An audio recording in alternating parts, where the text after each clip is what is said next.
이것은 몰래카메라나 실험, 사고가 아닌 실제 상황입니다. 거울 속에서 당신을 바라보고 있는 무언가는 무시하시고 먼저 이 글을 읽으십시오. 당장은 당신께 아무 해를 끼치지 못합니다. 외부의 도움을 기다리지 마십시오. 누구도 그곳에서 당신을 도울 수 없으며 귀하께서는 오로지 스스로의 힘만으로 그곳을 빠져나오셔야 합니다. 절망하거나 포기하지 마십시오. 이미 많은 사람들이 해당 공간을 탈출한 적이 있으며 저희는 귀하 역시 그들 중 한 명이 되리라고 믿어 의심치 않습니다. 마음을 가라앉히시고 부디 침착하게 이성적으로 행동해 주십시오. 귀하의 생존 확률을 크게 높여줄 것입니다. 귀하께서 탑승하고 계신 엘리베이터는 현실의 공간이 아닙니다. 그곳에 대해 물으신다면 저희 역시 잘 모른다고 밖에 답할 수 없는 점 양해 바랍니다. 가장 중요한 것은 이 글을 읽고 계신 귀하의 무사기원입니다.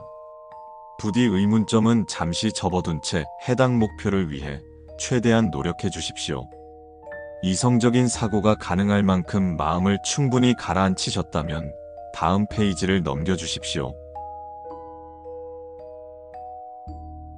귀하께서 계신 공간은 엘리베이터와 매우 유사하게 생긴 무언가이지만 절대 실제 엘리베이터는 아닙니다. 거울 너머에서 당신을 매우 조잡하고 기괴하게 모방한 듯한 무언가가 끊임없이 당신을 응시할 것이나 당장 그 존재가 당신께 할 수 있는 것은 아무것도 없으니 꺼림칙하시더라도 일단 무시하십시오. 절대로 엘리베이터의 천장을 열려 시도하셔서는 안 됩니다. 해당 규칙을 어길 시의 결과는 죽음보다 끔찍한 무언가라고 밖에 설명드릴 수 없습니다. 만약 엘리베이터의 조명이 깜빡거린다면 그 즉시 눈을 감고 숨을 참으십시오. 보다 확실히 하기 위해 손으로 코와 입을 막으시는 걸 추천드립니다. 그 후 무슨 일이 있어도, 즉 누군가가 당신을 만지는 것 같다든가 발 아래가 푹 꺼지는 것 같다든가 비명소리가 들려온다든가 등등 당장이라도 눈을 뜨고 숨을 쉬고 싶은 상황이 닥치더라도 절대 그렇게 하셔선 안 됩니다. 그렇게 숨을 참고 기다리다 보면 철판을 긁는 듯한 소리가 들려올 것이며 그때는 눈을 뜨고 숨을 쉬셔도 괜찮습니다. 아래에 설명할 특수한 예외 상황을 제외하고는 절대 거울에 조금이라도 손상을 주시지 마시고 옷이나 담요 등으로 거울을 가리려고 하지 마십시오. 그 순간부터 거울 너머의 존재는 더 이상 당신에게 해를 끼칠 수 없는 존재가 아닙니다. 열린 버튼이나 닫힌 버튼은 특별한 상황을 제외하곤 아무 기능이 없습니다. 비상호출 버튼은 누르신다 해서 특별히 해를 가하진 않으나 탈출에 있어 매우 중요할 수 있으며 누를 기회가 한정되어 있으니 최대한 누르지 마십시오. 탑승하신 엘리베이터에 비상사다리 보관함이 존재하는 경우가 있습니다. 보통의 경우 잠겨 있을 것이나 특수한 상황에서 열릴 수 있습니다. 이 경우 아래에서 설명드릴 테니 그 상황이 아니라면 가급적 보관함을 열려 시도하지 마십시오. 탈출 이후 남은 평생을 팔 하나 없이 살아가고 싶은 게 아니라면 말입니다. 당장 귀하께서 주의하셔야 할 상황은 이게 전부입니다. 이제 그곳에서 탈출하는 법을 알려드리겠습니다. 다음 장을 넘기십시오. 탈출을 위해 가장 먼저 해야 할 행동은 엘리베이터의 버튼을 확인하는 것입니다. 현재까지 확인된 바 엘리베이터의 버튼은 열림과 닫힘, 비상호출 버튼을 제외하고 최소 1개에서 최대 10개까지 나타나며 버튼의 개수에 따라 귀하께서 탈출을 위해 취해야 할 행동이 전부 다르다는 점 참고하십시오. 간혹 엘리베이터의 버튼의 숫자가 아닌 문양, 즉 꽃이나 얼굴, 기하학적인 문양, 종교적 상징, 언어, 동물 등이 새겨져 있을 때가 있습니다. 그런 경우에는 해당 버튼을 없는 것으로 간주하시고 아래 설명할 예외 상황을 제외하면 절대 누르지 마십시오. 버튼의 개수에 따라 탈출을 위해 귀하께서 하셔야 할 행동은 다음과 같습니다. 1개. 누르십시오. 그리고 신께 기도하십시오. 만약 무신론자시라면 저희가 대신 기도드리겠습니다. 그 후 어떤 결과가 닥치든 당신의 운명으로 여기시고 겸허히 받아들이십시오. 2개. 2개의 버튼 중 숫자가 낮은 쪽을 먼저 누르시고 기다리십시오. 오래, 정말 오랫동안 기다리셔야 합니다. 해당 공간에서는 핸드폰, 아날로그 시계, 모래시계, 물시계 등 시간을 측정하는 데에 쓰이는 모든 도구가 무의미하므로 스스로의 감에 의존하여 시간을 추측할 수밖에 없습니다.